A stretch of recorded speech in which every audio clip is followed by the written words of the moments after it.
Bonjour à tous, bienvenue dans une nouvelle vidéo. Aujourd'hui, je vais vous partager 10 ressources pour des fontes.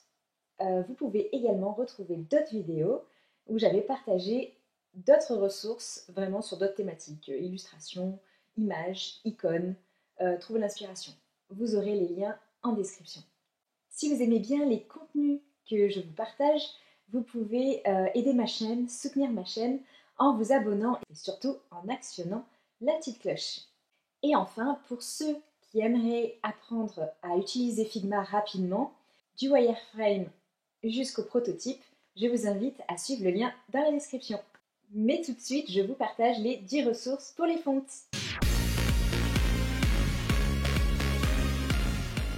En premier, nous avons Google Fonts, le classique. Au moins là, vous êtes sûr d'être sur de la web fonte, surtout quand du coup, vous faites du web design. Quelle est la particularité des web fonts? J'en ai déjà parlé dans d'autres vidéos, mais je vais la rappeler ici. Alors, je vais vous montrer donc déjà là les Google Fonts. Vous avez beaucoup de choix avec différents styles. Et en fait, avec Font Squirrel, c'est là où je vais vous montrer la particularité des web fonts. Font Squirrel qui est vraiment top aussi. Vous allez aussi pouvoir retrouver du coup des Google Fonts et récupérer les fichiers du coup sur Font Squirrel. Par exemple, OpenSang qui est une Google Font. Donc on va cliquer dessus, par exemple.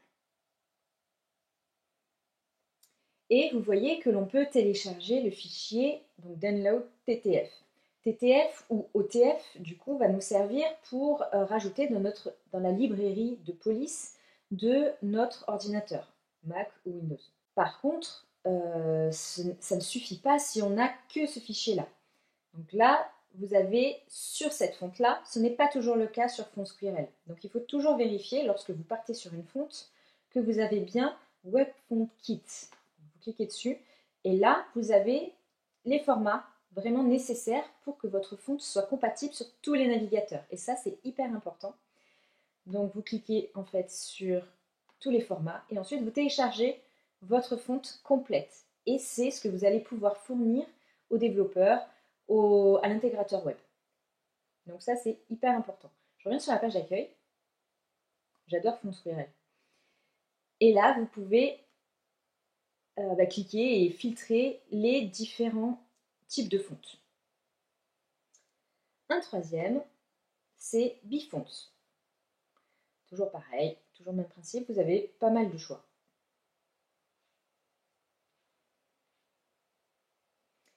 Quatrième, Fontarena. Qui est sympa au niveau du style du site.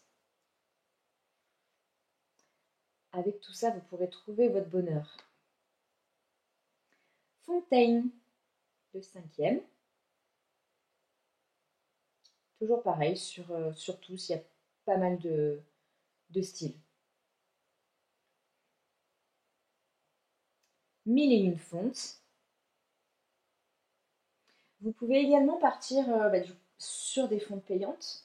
Après, attention, parce que pour avoir vraiment la fonte web, il faut regarder, mais selon les fontes, vous allez avoir des fois des prix élevés, ou alors il faudra payer pour la bold, pour tous les types de graisse. Donc ça peut vite monter, vite chiffrer.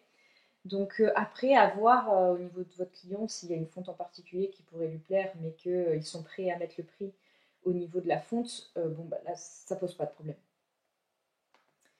Encore une autre, Fonts in the Wild. Fonts in the Wild.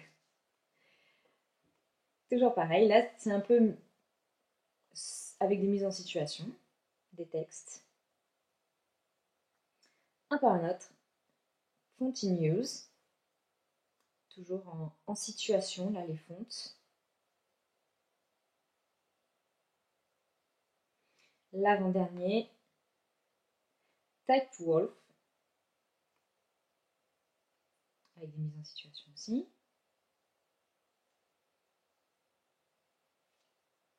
Et enfin, un qui est quand même plutôt connu, Dafont. Vous avez des fontes gratuites et des fontes payantes. Et voilà, c'est tout pour aujourd'hui. J'espère que ces ressources vont vous être utiles. N'hésitez pas à partager si vous avez également des ressources. Et surtout, pour pouvoir aider et supporter ma chaîne, vous pouvez me mettre un petit commentaire et un petit j'aime. Sur ce, à la prochaine. Salut!